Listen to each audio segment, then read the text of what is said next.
Simulan ko na sana ang pagluluto kaso ang lulutuin natin pala, hindi ko na i-vlog. Pansit Mickey, wanam yun daw. Pansit wanam. Tapos, dahil may tira pa naman akong atay at saka taba ng baboy. Tapos, bumili ako ng panggulay. Yung chop na naman yun. Tapos, magtitinola sana ako kasi tapos gagamitin natin yung aking second batch na harvest na mustasa. Pwede kaya yun? Pwede yun. Sa tinola. Wala tayong manok. Baboy na lang. Pwede din yun. Walang baboy eh. Walang manok eh. And so, I'm so tired na talaga. Papahinga muna ako. Maya pa, gabi pa naman nadating ng bisita natin. Busog pa naman si Rubber Boy at saka wala siya dito. Meron siyang mahalagang pinuntahan. And, tulog muna ako. Sabihan nyo na lang ako pag uulan. Kasi gawa ng ating sinampay. Siguro naman mararamdaman ko kung uulan o hindi. Mainit pa naman. And so, mamaya na. Bye! I'm so tired. And, so, gising na ako. Kunti lang naman ang tinulog ko. And, bumangon ako kasi may promise ako sa inyo na itutur ko kayo dito sa labas. Nag-aliwalas naman dito sa labas. Dahil nawala na yung mga kahoy at saka nag-iba yung kulay ng dingding. Hindi na kulay semento. Kulay gray na. Harap ko nga kayo. And, lumabas ako kasi magsisilong na ako ng sinampay. Harap ko kayo. And, yan yung dingding nila. Ang taas, Tapos naibalik na yung ating mga kaya lang, ayan paano yan? Tapos iniharap nila yung kulay gray kasi ito ay kulay blue para mas bumagay sa ating bakod kakulay. And may nakapakita ko nga pala yung naiwang emission sa akin. Ayan kita nyo ba? Yan, talsik ng semento. Di, ako na mag-i-imis niyan. Ayan pa, Talsik. Pag nawala na tayo ng sinampay, saka ako pa-brushin yan. Gawawa naman, Ayan, sana matanggal. Ayan, imission na lang natin. Kahiya naman sa kanila. And ito ilalagay natin nakahang. Tapos magagawa ko ng bago kong macrame kasi parang tubal na itich. Hindi ko pala na isama sa labahin. Pero may semento siya. Kasi hindi ko alam. Basta bahala na. Meron naman ako naihandang mga bagong pangtali ng mga macrame. Parang maangkon ng kaunti. Sisiluin ko na pala ang ating damit. At baka maabutan pa ako ng ambon. And then after nun ay saka ako magluluto. Hindi pa naman kailangan ng dilig. And wait lang. Grabe. Nandin ako nag-vlog kasi pinagsabay ko na yung tinola at saka yung pansit. Kasi pag baka nag-vlog ako ay yung luya ay mailagay ko sa pansit. Baka magkalito-lito kaya hindi ko na kayo sinama sa pagluluto. And so, mamaya hintayin nyo ang ating bisita pero baka hindi na ako makapag-vlog. Gabi na siya mga karating. Baka hindi ko na maisipan mag-vlog kasi pagkarating nung kakain lang yun tapos tutulog na. Kasi maaga pa ang alis niya bukas ng umaga kaya baka tumulog na rin kami. And habang iniintay natin ang ating visita, naalala ko nga pala, ina-edit ko kasi yung ating isang first video. Hindi nga pala ako nakabalik sa inyo kahagabi. Kasi nung pag-uwi namin, sobrang sakit ang ulo ko. Tapos magbablog sana ako. May pinuntahan kaming related sa religion. Tapos may mga in-invite kami. Papakainin ko sana sa Jollibee. Pero noon mga 8:30 na. Ang aga pala magsara ngayon ng Jollibee, hindi ko alam. Kasi dati nakakain tayo nung tayo dalaga pa ng kahit dahil malapit lang ang bahay namin sa bayan, walking distance lang. Nakakakain kami doon ng mga 11 dahil mga borders, pag napaggustuhan kumain 11 o'clock nakakain pa kami. Tapos yun ngayon, dahil siguro pandemic, kaya maaga na sila nagsasara dahil yun nga, pandemic na. And yun nga, naghanap pa kami kung saan makakakain hanggang sa napagod na kami. Doon na kami nakakain sa may malapit sa terminal ng tricycle. Okay naman, ng mga tapsi-tapsi, doon na lang kami kumain. Kesa umuwi kami ng gutom. And so,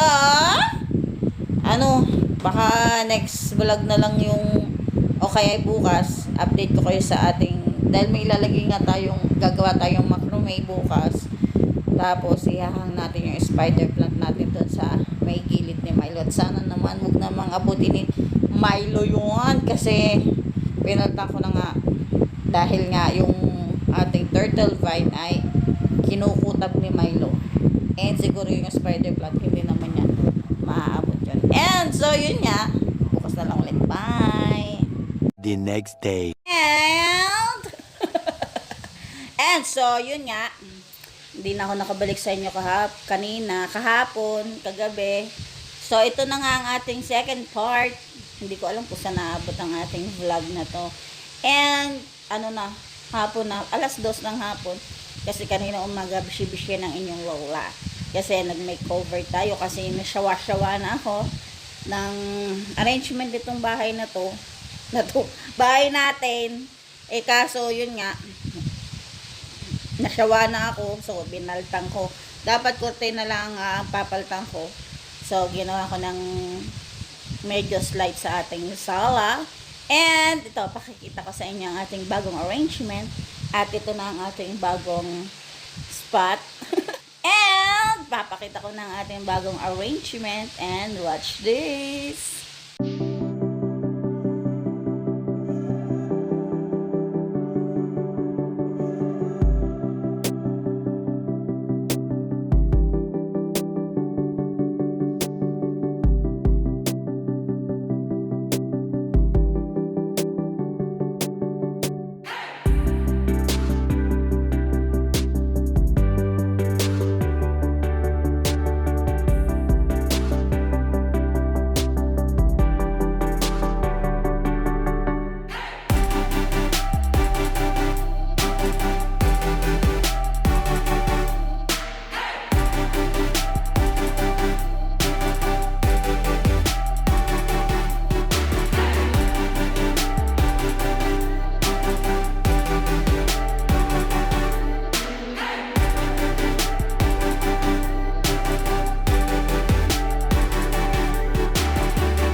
Sa ating living room. And so, itong ang bintana natin ay dati nakatalikod tayo. Pero ngayon, doon tayo ngayon haharap sa ating bintana. And okay naman siya. Parang mas nagmukha siyang bahay. Hindi na siya mukhang empty. And so, yun nga, na-observe ko na pag naka-facing ako sa window, paghapon, masakit sa mata kasi nakakasulo sa labas. Na-experience nyo na. And so, yun nga, ginawa ko. Dapat sana, lalagay ko dyan ay white curtain. Kaso ginawa nating may kulay para mas madilim-dilim pag in case na mainit sa labas. And yun nga, may astigmatism ako kaya sulo ako sa masyadong liwanag. Okay na may dito sa kabilang side. Mas manipis yung curtain.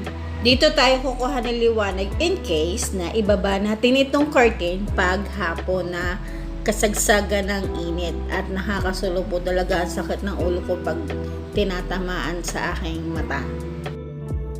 And Ayun nga, sa kabilang side, ando si Rapa Boy sa ating dining.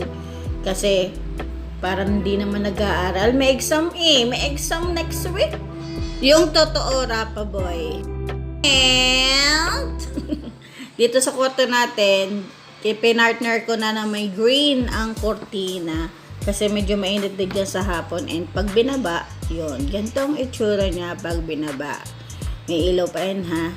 Medyo madilim-dilim. Sa camera lang naman. Pero sa tunay na buhay ay maliwaliwanag pa yan. And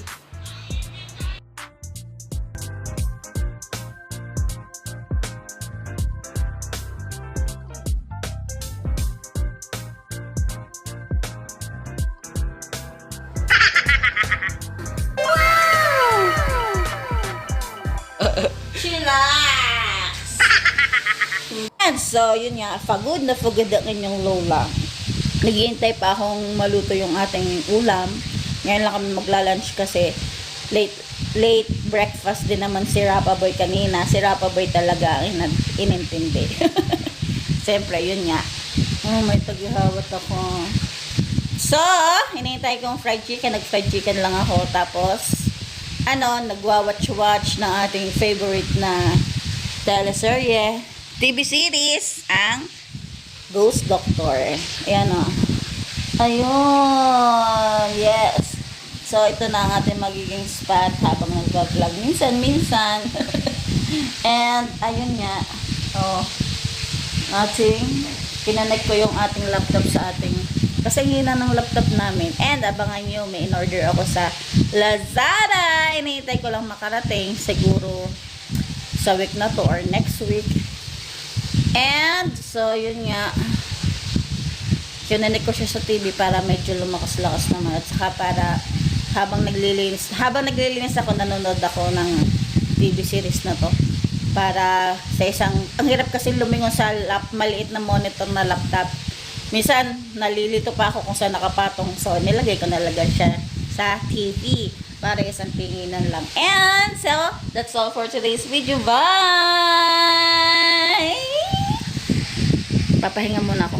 Bye! Bukas na yung sa labas natin yung mga dapat nating linisin. Diba? May mga pending pa tayong linisin doon. And, bye! Bukas na ulit. Bye! Obo, ang aking videographer, may pa-selfie pala dito sa aking cellphone. Aba nga naman.